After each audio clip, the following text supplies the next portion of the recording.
À l'origine, 2015, la Confédération suisse souhaite déposer une candidature auprès de l'UNESCO concernant le savoir-faire de mécanique horlogère et mécanique d'art. Et puis, durant cette phase de candidature, une extension à la France s'est opérée jusqu'au dépôt du dossier en 2019. Et pendant cette période-là, eh bien, les musées du temps et musées international d'horlogerie se sont rapprochés aussi pour respecter l'esprit de cette candidature franco-suisse en vue de concrétiser finalement au moment de l'annonce de la décision de l'UNESCO avec une exposition qui serait visible de part et d'autre de la frontière.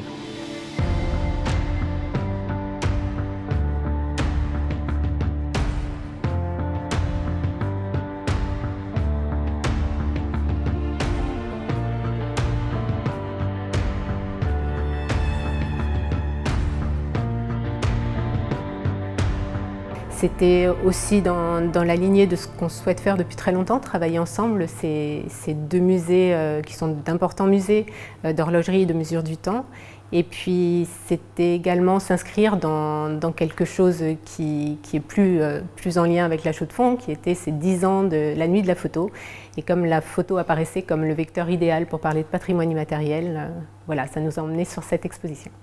Effectivement, on est parti bille en tête sur la photographie, par une sorte d'intuition un peu folk. C'était le meilleur moyen pour donner à voir ce qui, justement, dans la définition de l'immatérialité, c'est-à-dire quelque chose qui ne se voit pas, quelque chose qui ne se saisit pas. La première des pistes, et je crois qu'elle est la meilleure et peut-être la plus facile, c'était l'étrange mimétisme entre la photographie, l'acte de photographier, et finalement le travail des horlogers. Et cet étrange mimétisme, il est visible dans un élément qui est presque un attribut, qu'on appelle la loupe monoculaire. Et cette loupe monoculaire, c'est quoi? C'est rien de plus qu'un objectif, et ça mime le travail du photographe, et ça mime le travail de l'horloger.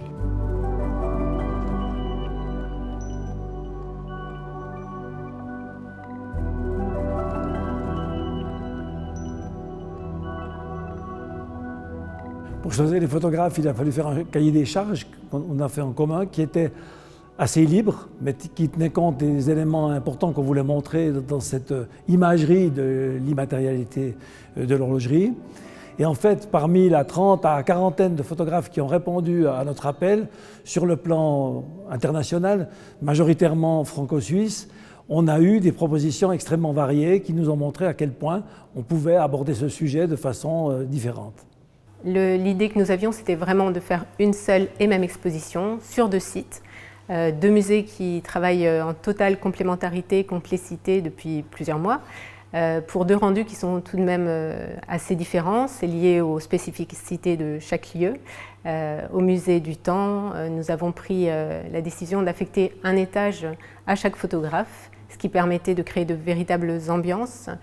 Certains dialoguent plus comme Christophe Florian derrière moi avec les collections, d'autres sont plus de l'ordre de l'installation. Dans le domaine de la photographie, il y a énormément de festivals et d'expositions qui ont lieu dans des lieux que l'on découvre simultanément. Et là, c'est une opportunité supplémentaire. Il n'y a pas seulement le lieu, il y a tout l'environnement. Et l'exposition peut très bien se voir en elle-même, comme elle peut se voir en dialogue avec le musée. Et ça, c'est valable aussi bien pour Besançon que pour la Chaux-de-Fonds. C'est une richesse de cette rencontre qui permet à 2 publics finalement de se confronter.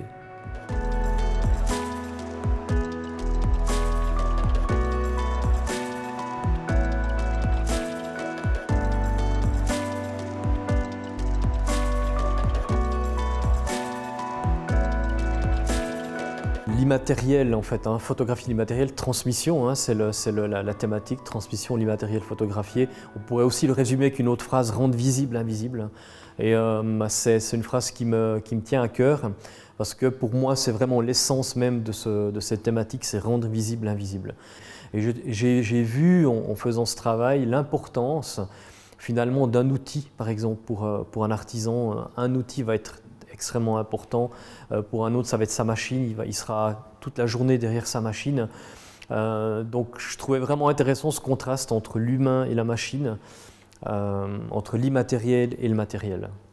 Ici, au Palais Granvelle, je présente par l'image un instrument qui est conservé au MIH, qui est l'Astrarium d'Ondy. Et c'est une horloge qui historiquement avait pu être admirée par Charles Quint, qui est bien présent dans ce palais, à l'étage inférieur, par ses tapisseries, par son poids géopolitique. Donc finalement, par cette exposition, on est vraiment dans la transmission, on est dans la transmission aussi, non pas d'un savoir-faire sur le moment, mais de son héritage historique, de son héritage qui nous ramène quasiment jusqu'au Moyen-Âge avec ces instruments.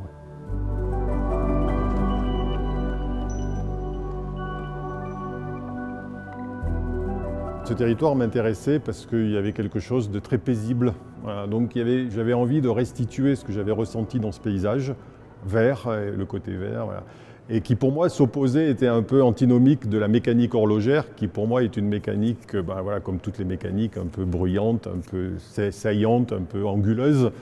Là c'est très vallonné, c'est très doux, les vaches, etc.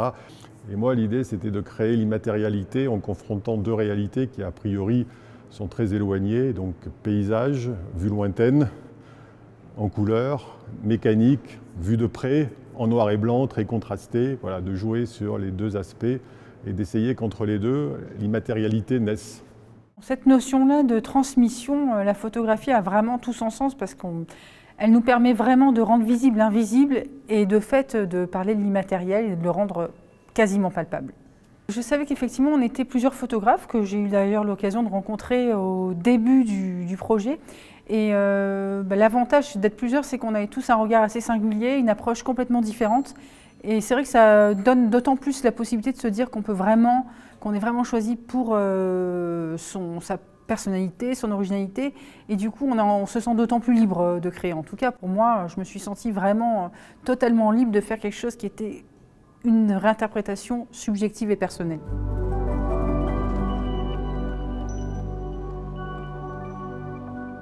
Ce projet, en fait, c'est une sorte de partie de cache-cache, on pourrait dire, entre la photo et l'horlogerie.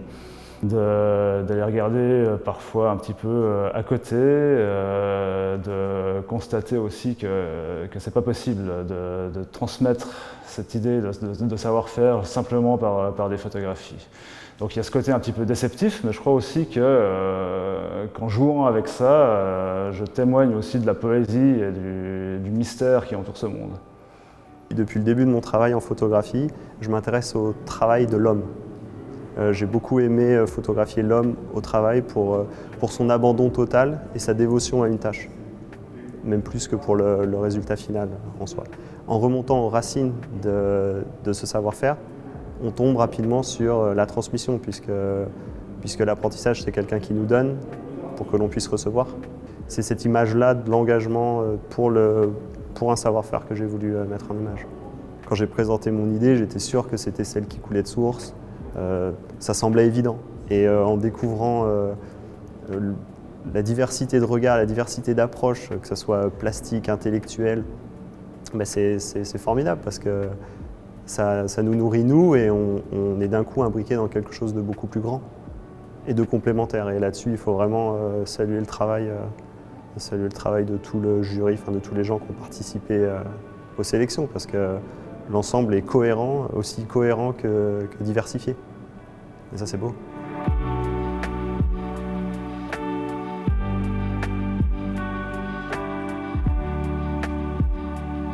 L'exposition qui est présentée maintenant à Besançon et à la Chaux-de-Fonds, finalement, est une première réalisation concrète, matérialisation de cette inscription, mais elle est appelée à voir d'autres projets naître, que ce soit au niveau des musées ou d'autres institutions, plus largement au niveau de l'art jurassien franco-suisse, dans la perspective, bien sûr, de développer la valorisation, la visibilité de ces savoir-faire horlogers. Ce projet, c'est la première initiative des suites à donner à l'inscription au patrimoine culturel immatériel. Et ces suites s'inscriront notamment dans le cadre d'une structure qui sera transfrontalière, qui est en cours de constitution et qui permettra de valoriser toutes les facettes, que ce soit la formation, les artisans, le patrimoine de ces savoir-faire en mécanique horlogère et mécanique d'art. Et je crois que si on doit retenir une idée, moi c'est l'idée qui me plaît le plus, c'est la fausse ressemblance entre la pratique photographique et la pratique des horlogers. C'est-à-dire que ce que j'appelle une fausse ressemblance, si vous prenez les photos qui sont autour de moi ou à côté de moi, vous avez parfois l'impression qu'ils ont le même travail qu'avant, certains photographes avaient pour tirer leur photographie, pour justement approcher cette matière. C'est un procédé à la fois chimique, c'est un procédé aussi où il faut être extrêmement précis. Il y a autant de sciences, de mécanique, que de rêverie, que d'art, et c'est finalement ces éléments qu'on a essayé de mettre ensemble. Et c'est pour ça que plus on travaille dessus, plus on a éprouvé, et dans l'accrochage même, cette idée d'immatérialité, de savoir-faire, plus on s'est dit que la photographie, c'était pas une erreur de casting. Et essayer de remettre tout ça ensemble dans un récit qui est cette exposition qui s'appelle Transmission.